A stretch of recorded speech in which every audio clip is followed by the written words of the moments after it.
Start होता है एक कैफे से जहां पर टीवी पर एक इंटरव्यू चल रहा था, जहां पर जिनसू नाम का एक आदमी जो कि एक cult organization the new truth का लीडर है, वो लोगों को समझा रहा था कि कैसे काफी अरसे से कुछ अजीब सी चीज जो कि एक एंजल है लोगों को एक फ्यूचर प्रिडिक्शन देती है, जो कि प्रिडिक्शन थी उनकी डेथ की। और उसी टाइम और डेट पर कुछ अजीब से डीमंस आते हैं और उस इंसान को मार देते हैं। इसी सब के दौरान उस कैफे में एक आदमी बैठा था जो कि बहुत ही ज्यादा परेशान लग रहा था।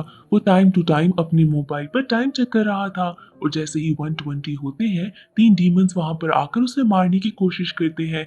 ये आदमी वहां से भागकर बाहर निकलता है, बट वो तीन डीमन उसका पीछा करते हैं और उसे बहुत ही बेरहमी से मार देते हैं और थोड़ी ही देर बाद वो तीनों डीमंस गायब हो जाते हैं। अब हम देखते हैं एक डिटेक्टिव को जो कि अपने दोस्त के साथ क्राइम सीन पर आता है। सारे ऑफिसर्स उसे बताते हैं कि कैसे यहाँ पर हमें कोई भी सबूत नहीं मिला।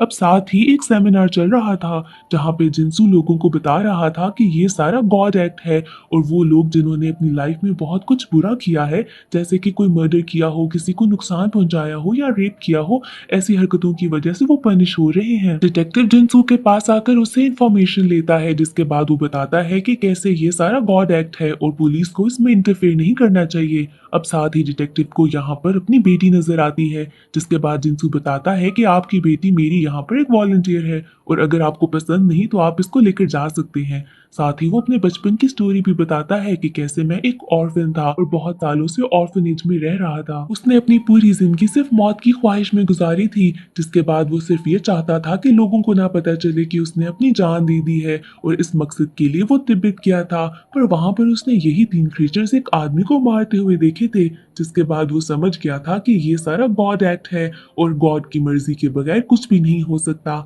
इसके बाद उसने अपनी पूरी जिंदगी सिर्फ इसी मकसद में लगा दी कि ये लोगों को बता सके कि उन्हें अच्छे काम करने चाहिए और बुरे कामों से रुक जाना चाहिए। डिंसू डिटेक्टिव को बताता है कि आपकी बेटी ने मुझे बता दिया कि आपके साथ क्या हुआ था, कैसे एक ड्रग एडिक्ट ने आपकी बीवी को मार दिया। क्या ये सही बात नहीं कि 6 साल के बाद ही वो आजाद हो गया और कैसे आप और आपकी बेटी अभी तक जिंदगी में बहुत उदास हैं। डिटेक्टिव भी दिल ही दिल में उसकी बात से एग्री कर रहा था। इसके बाद हम देखते हैं एक औरत को जिसका नाम पार्क है। वो अपने घर जाती है रात को, तो उसके बच्चे उसकी बर्थडे सरप्राइज के लिए एक केक लेकर आते हैं और साथ ही एक वीडियो बना रहे होते हैं। यहाँ पर अब अचानक से एक प्रिडिक्शन होती है, जहाँ पर एक एंजल आकर पार्क को बताती है कि कैसे 5 दिन बाद ठीक 3 बजे उसकी डेथ हो जाएगी। इसके बाद हम लोग ऑनलाइन एक आदमी को देखते हैं जो कि एरोहेड ऑर्गेनाइजेशन का मेंबर था। ये भी द न्यू ट्रूथ कल्ट के साथ ही काम करते थे। ये सारे लोग इस ऑर्गेनाइजेशन के बस गुंडे और बदमाश थे जो कि क्रिमिनल रिकॉर्ड्स को ऑनलाइन सबके सामने लेकर आते थे। ये ऑनलाइन उस आदमी के बारे में बता रहा था कि कैसे वो सब लोगों को समझा रहा है कि ये सब कुछ जो हो रहा है इसमें गॉड का कोई लेना देना नहीं,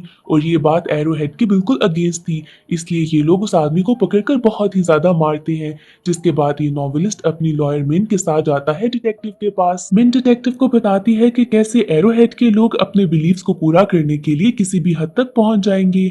इसके बाद मिन को कॉल आती है पार्क की, जो बताती है कि कैसे प्रिडिक्शन के टाइम उसके बेटे ने एक वीडियो बना ली थी, जिस वीडियो को जिनसू ने भी देखा था। और इसके बाद जिनसू ने उससे कोलैबोरेट करने के लिए कहा था कि जब 5 दिन के बाद तुम्हारे पास डीमंस आएंगे तो हम उस सारे इंसिडेंट को लाइव स्ट्रीम करना चाहते हैं। अगर उसने ये सारा इंसिडेंट लाइव स्ट्रीम करने दिया तो जिनसू उसे 3 बिलियन वॉन देगा, और उसके बाद अगर डीमन उसे मारे या ना मारे उसके पास पैसे तो रहेंगे। और वो इसलिए मिन के पास आई थी कि अगर वो मर जाती है तो वो 3 बिलियन वॉन उसके बच्चों तक पहुंच सके। मिन को पहले तो ये सारी चीज बिल्कुल ही फेक लग रही थी, जिसके बाद वो एग्री कर लेती है कि मैं तुम्हारी मदद करूंगी। और इसके बाद ये लोग जिनसू से मिलने के लिए जाते हैं।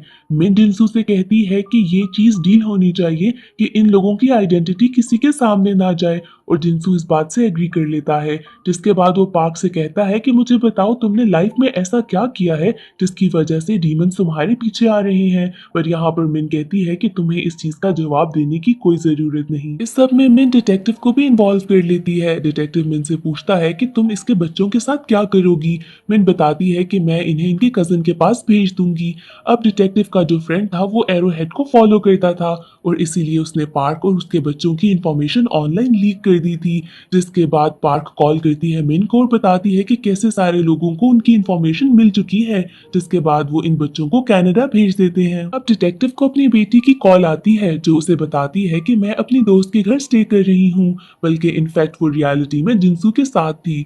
वो जिंसू से शेयर करती है कि उसकी फॉल्ट है कि उसकी मॉम की डेथ हो गई। अब यहाँ पर वो बताती है कि कैसे उस दिन उसे अपने डैड के पास जाना था कुछ डिलीवर करने के लिए, बट वो बहुत लेट हो गई जिसकी वजह से उसकी मॉम को जाना पड़ा।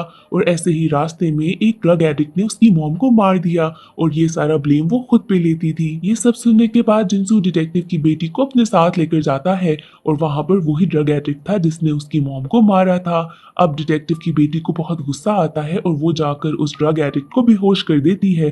जिसके बाद जिंसू उसके साथ मिलकर उस दोनों मिलकर उसे जला देते हैं। अब इसके बाद डिटेक्टिव की बेटी को बहुत ही ज्यादा सुकून मिलता है कि उसकी माँ की मौत का बदला ले चुकी है वो। अगले दिन उसकी डेड बॉडी मिल जाती है जो कि पूरी तरीके से जली हुई थी। और ये सारी चीज जब न्यूज पर आती है तो डिटेक्टिव को पता चल जाता है कि ये वही आदमी था जिसने उसकी बीवी को मारा था। अब वो दिन आ गया था जिस दिन पार्क को मारने के लिए डीमंस ने आना था। इस सब चीज को देखने के लिए बहुत सारे वीआईपी लोग भी आते हैं जिन्होंने मास्क पहने हुए थे। और जैसे ही वक्त करीब आने लगता है पार्क बहुत परेशान हो जाती है। सबकी नजरें घड़ी पर थी कि जैसे ही वक्त पूरा होगा क्या डीमंस आएंगे कि नहीं। जैसे ही वक्त पूरा होता है तो 3 डीमंस आते हैं और पार्क को मारने लगते हैं। डिटेक्टिव बहुत कोशिश करता है कि पार्क को बचाए पर यहाँ पर वो कुछ नहीं कर पाता। डीमंस उसे जोर से गिराते हैं और वो बेहोश हो जाता है। पार्क की डेथ के बाद तो सारे लोग समझ जाते हैं कि ये गॉड विल ही है और इसके बाद सब इस बात पे यकीन करने लगते हैं। जब डिटेक्टिव की आंख खुलती है तो वो देखता है कि उसकी बेटी भी घर पर नहीं पहुंची। इसके बाद डिटेक्टिव जब बाहर निकलता है तो देखता है कि पूरा शहर कितना ही ज्यादा सुनसान है। हर कोई इस चीज से डरकर अपने घर में बंद हो चुका था। जिसके बाद जिंसू के साथ ऑनलाइन एक इंटरव्यू होता है जहां पर वो सब लोगों से कहता है कि अपनी जिंदगी वापस नॉर्मल तरीके से जीना स्टार्ट कर दो, घरों से बाहर निकलो, बट हमें सारे काम अच्छे करने हैं क्योंकि ये सब सिर्फ उन्हीं के साथ होता है जो कि अपनी लाइफ को बुरी तरीके से गुजारते हैं और बुरे काम करते हैं। अब डिटेक्टिव नोट करता है कि जिंसू की इंटरव्यू वीडियो में उसके पीछे उसकी बेटी की जैकेट भी लटकी है और उसे पता चल जाता है कि उसकी बेटी जिंसू के साथ ही होगी। यहाँ पर लैपटॉप पर उसे कुछ फाइल्स रिसीव होती हैं जहाँ पर वीडियो में वो देखता है कि कैसे उसकी बेटी ने उस ड्रग एडिक्ट पर अटैक किया था। उसे समझ नहीं आती कि जिंसू ने उसे ये वीडियोस क्यों भेजी होंगी। इसके साथ ही एरोहेड का वही मेंबर दोबारा से लाइव आकर बताता है कि कैसे वो सारे लोग भी बुरे हैं जो कि इस सब चीजों में इंटरफेयर कर रहे हैं, जैसे कि मिन क्योंकि उसने उन बच्चों को बाहर भेज दिया। और जिस दिन पार्क के साथ ये सब हो रहा था तो डिटेक्टिव ने भी उन डीमंस को रोकने की कोशिश की थी, इसलिए ये सारे लोग भी बहुत बुरे हैं। ये सब देखते साथ ही मिन समझ जाती है कि एरोहेड के लोग तो उसे नहीं छोड़ेंगे। जिसके बाद वो फौरन घर जाती है और अपनी मॉम से कहती है कि पैकिंग करें, हमें इस जगह को छोड़कर फौरन जाना होगा। वहां पर मिन को अपने नाम पर एक कुरियर मिलता है जिसमें कुछ डॉक्यूमेंट्स थे। उस डॉक्यूमेंट्स के अकॉर्डिंगली जिंसू ने 14 साल पहले ही ये सब चीजें एक्सपीरियंस की थी। अब ये नहीं पता था कि उसने ऐसा क्या किया है जिसकी वजह से उसने भी प्रिडिक्शन ले ली थी। वो ये फोल्डर लेकर जाती है पुलिस स्टेशन जहाँ पर वो देखती है कि वो भी बिल्कुल पूरा खाली था और एरोहेड के लोगों ने वहां पर भी बहुत ही बुरे तरीके से तबाही कर दी थी। अब यहाँ पर उसके कुलीग की कॉल आती है कि एरोहेड के लोगों ने उसे बहुत बुरे तरीके से मारा है, जिसकी वजह से मिन अपनी मॉम के साथ फॉरेन एयरपोर्ट के लिए निकल पड़ती है। पर इससे पहले कि वो ये जगह छोड़कर जा सकते, एरोहेड के लोग आते हैं और मिन और उसकी मॉम को बहुत बुरी तरीके से मारते हैं। जिसके बाद ये बहुत मुश्किल से अपनी मॉम को हॉस्पिटल लेकर जाती है। वहां पर वो नोट करती है कि आसपास के लोग उसे बहुत ही बुरे तरीके से देख रहे हैं। उन सब लोगों को पता था कि ये वही है जिसने गॉड विल में इंटरफेरेंस करने की कोशिश की थी। अब डिटेक्टिव जाता है जिंसू के घर अपनी बेटी को ढूंढते हुए।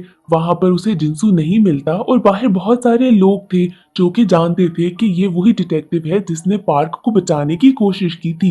यहाँ पर ये लोग बहुत ज्यादा उसे मारते हैं कि अचानक से जिंसू की कॉल आती है।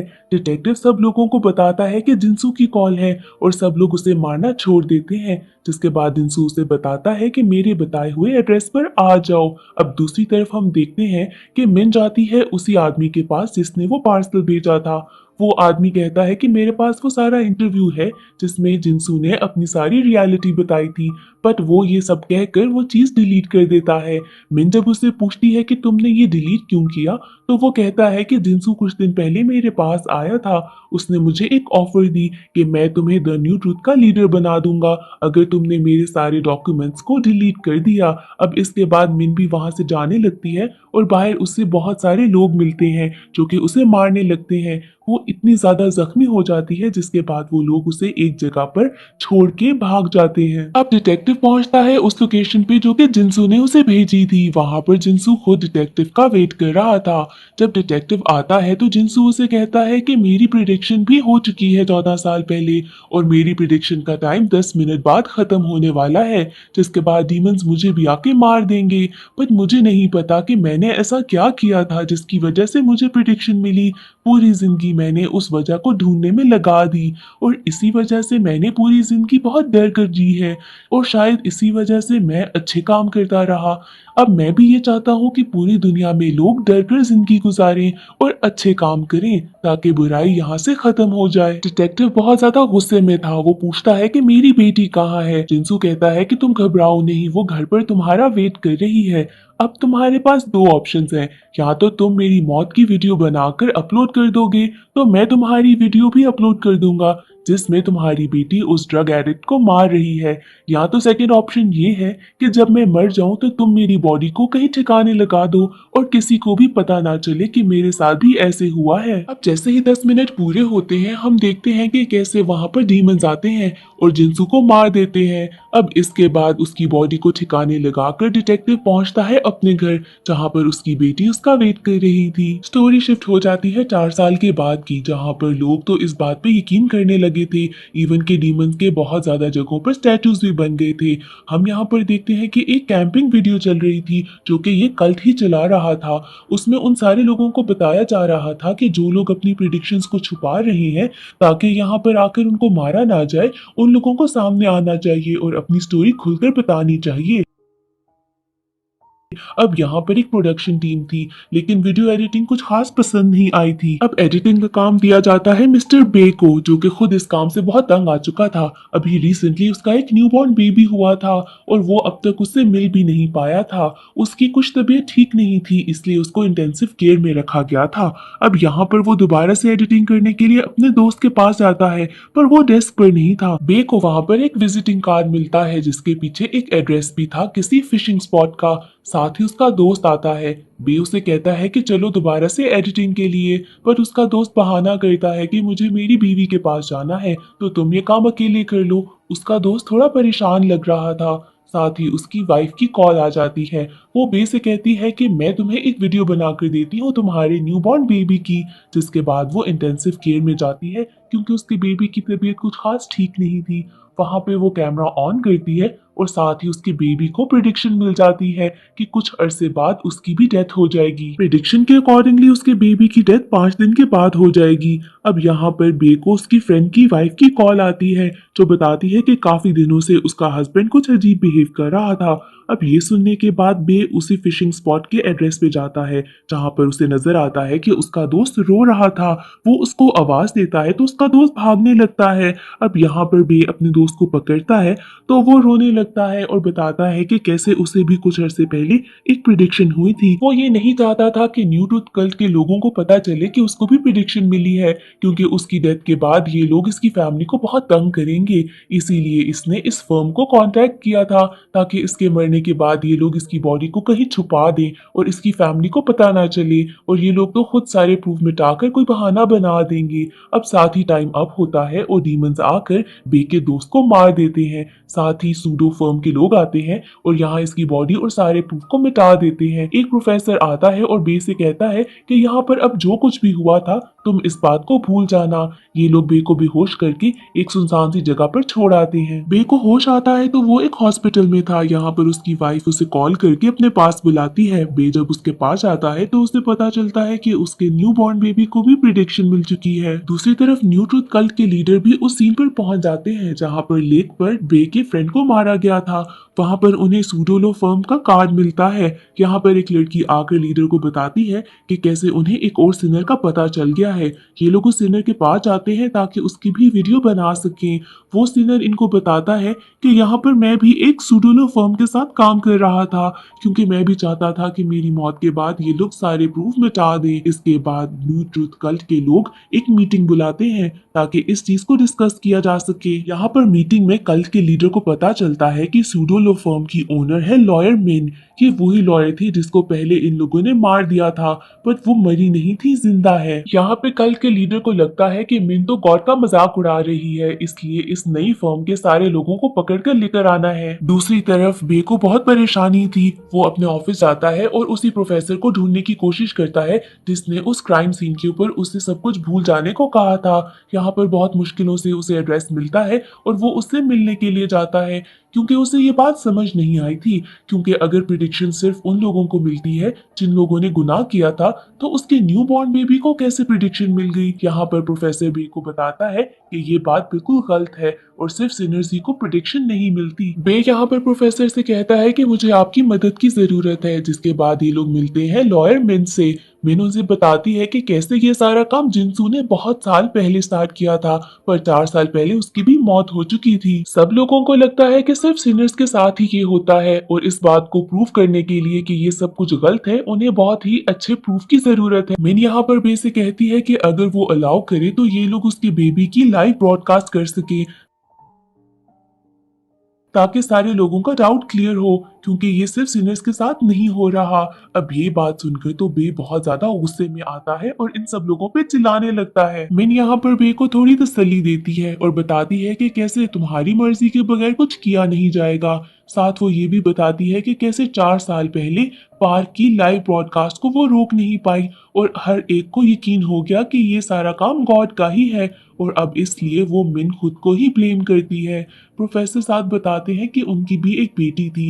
ये दोनों बीच पर जा रहे थे, जहां पर रास्ते में उसकी बेटी को प्रिडिक्शन हुई कि वो 30 सेकंड्स के बाद मर जाएगी। उसे अपनी बेटी की चेहरा अभी भी याद है कि वो उसे शायद कुछ बताना चाहती थी, पर इससे पहले उसकी डेथ हो गई। दूसरी तरफ सूडोलो फर्म के एक आदमी को न्यू ट्रूथ कल्ट के लोग उठाकर ले जाते हैं, जिसके बाद उसे बहुत ज्यादा मारते हैं। एंड पर आकर वो प्रोफेसर का नाम और एड्रेस बता देता है, जिसके बाद एरो हेड के लोग प्रोफेसर के घर पहुंच जाते हैं और उसे पकड़कर एक अलग जगह पर ले जाते हैं। यहाँ पर उसकी लोकेशन खोली जाती है ताकि पता चल सके कि वो कहाँ कहाँ गया था। इसके बाद यहाँ का लीडर एरो हेड कहता है कि इसको मार दो, जिसके बाद प्रोफेसर को मार दिया जाता है। नेक्स्ट एरो हेड का टारगेट था मिन, पर मिन उनसे पहले ही वहां से चली गई थी और वो सारा कुछ वहां से इरेज करके निकली थी। इसके बाद बे अपनी बीवी को बताता है कि कैसे वो कुछ लोगों से मिला था और अब वो उसकी बेबी की लाइव ब्रॉडकास्ट करेंगे ताकि लोगों को पता चल सके कि सिर्फ सिनर्स के साथ ये नहीं होता।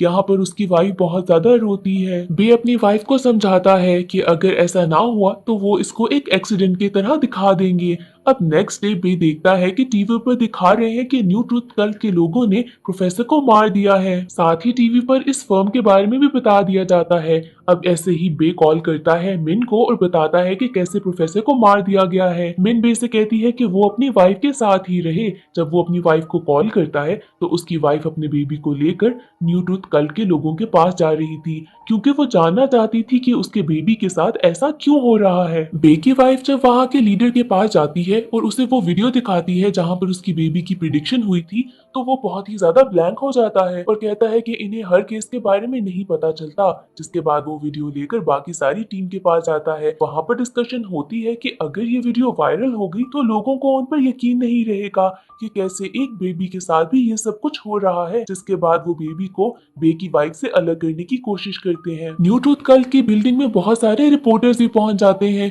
क्योंकि समझ नहीं आ रही थी कि हो क्या रहा है। यहाँ पर अचानक से एक आदमी आता है और कहता है कि 10 मिनट के अंदर उसकी प्रिडिक्शन पूरी होने वाली है। यहाँ पर बहुत ही ज्यादा अफरा तफरी मच जाती है, जिसका फायदा उठाते हुए बे और मिन अंदर जाते हैं और बे की वाइफ और बेबी को छुड़ा के वहां से भागने की कोशिश करते हैं। इसके बाद मिन इन्हें एक घर पे लेके जाती है जहां पर एक आदमी होता है जिसको 3 साल पहले प्रिडिक्शन मिल चुकी थी। यहाँ पर मिन बे से कहती है कि इनको अब कोई ना कोई डिसीजन लेना होगा। अगर ये लोग वीडियो सब लोगों को दिखा देते हैं तो लोगों को कई हद तक इन पर यकीन आ जाएगा। पर इस काम के लिए उन्हें वीडियो को बहुत ज्यादा वायरल करना होगा ताकि ज्यादा से ज्यादा लोगों तक पहुंच सके। वो आदमी जिनके घर ये लोग गए थे इन्हें बताता है कि कैसे वो पहले बहुत ही ज्यादा ऑनलाइन काम किया करता था और अगर उसने अपने चैनल पर ये वीडियो अपलोड की तो बहुत सारे लोगों तक पहुंच जाएगी। मिन बे को बताती है कि डेमोन्स्ट्रेशन के लिए इनके पास कोई अच्छी जगह नहीं, इसलिए इनको यहीं पर कहीं पास करनी पड़ेगी। यहाँ पर हमें एक बहुत ही बड़ी चीज पता चलती है कि जिस इंसान के घर ये लोग आकर रह रहे थे कि वही था जो पहले एरो हेड के लिए यहाँ पर लाइव वीडियोस किया करता था। इसके बाद हम देखते हैं कि कैसे ये आदमी घर से बाहर जाता है और कल्ट वालों को फोन करके बताता है कि कैसे वो छोटा बेबी इनके घर ही है। अब वहां पर लीडर इसको बहुत ही मजे से माइंड गेम के साथ कंफ्यूज करता है और बताता है कि कैसे गॉड ने ये सब कुछ प्लान इसीलिए किया क्योंकि यहाँ पर इस आदमी की भी डेमोन्स्ट्रेशन बेबी की 5 मिनट के बाद की थी। इसलिए वो उसे कहता है कि जैसे ही बेबी की डेथ हो जाए हर चीज को मिटा देना ताकि लोगों तक ये बात ना पहुंच सके कि एक बेबी को भी इस तरह से प्रिडिक्शन आई है, वरना कोई भी न्यू ट्रुथ लोगों पर यकीन नहीं करेगा। इस बात को सुनते साथ ही वो आदमी कहता है कि ठीक है, मैं ऐसा ही करूंगा। जिसके बाद वो बिल्कुल ही पागलों वाली हालत में पहुंच जाता है अपने घर। वहां पर वो बे से मिलता है और उसे बताता है कि मैं तुम्हें और तुम्हारी वाइफ को मार दूंगा। वो बे पर हमला करता है और उसको बेहोश कर देता है, जिसके बाद वो ऊपर जाता है ताकि बे की वाइफ और बेबी को भी मार सके। यहाँ पर अचानक से मिन उस आदमी पर हमला करती है और बेबी को बचा लेती है। अब टाइम ऊपर हो चुका था और यहाँ पर आ जाते हैं वो डीमंस बेबी को मारने के लिए। मिन उन डीमन से बहुत लड़ने की कोशिश करती है। अब बे को भी होश आ जाता है और वो अपने बेबी को बचाने के लिए खुद को और अपनी वाइफ के बीच में बेबी को बचाकर बांध लेते हैं। इसके बाद डीमंस जैसे ही उन पर हमला करते हैं बे और उसकी वाइफ जल जाते हैं और बेबी बच जाता है। इसके बाद मिन बेबी को उठाती है और वहां से भागने लगती है। वही आदमी इनके पास दोबारा आता है मारने के लिए, पर डीमंस अब उस पर अटैक करते हैं और उसको मार देते हैं। सब लोग जमा हो चुके थे और देखते हैं कि कैसे बेबी बच चुका है। इतने में यहाँ पर न्यू ट्रुथ कल्ट के लोग भी पहुंच जाते हैं। वहां का लीडर जब यहाँ पर आकर सब कुछ देखता है तो लोग यहाँ पर बहुत ही ज्यादा गुस्सा थे। यहाँ पर वो लीडर एक आदमी को मारता है, जिसके बाद पुलिस उस लीडर को ले जाती है। इसके बाद हम देखते हैं कि मिन बेबी के साथ एक टैक्सी में बैठ चुकी है। टैक्सी ड्राइवर यहाँ मिन से कहता है कि इंसानों की दुनिया बहुत अजीब है, इन्हें अपने मसले खुद सुलझाने चाहिए। हो सकता है कि ये टैक्सी ड्राइवर वही डिटेक्टिव हो क्योंकि यहाँ पर उसका चेहरा ठीक से दिखाया नहीं जाता। अब यहाँ पर हम देखते हैं कि कैसे पार्क की खुद बॉडी जिंदा हो गई है। हो सकता है कि बेबी के बचने के बाद वो सारे लोग जो इस वजह से मरे थे दोबारा जिंदा हो जाएं। अब ये सारी बात तो हमें नेक्स्ट सीजन में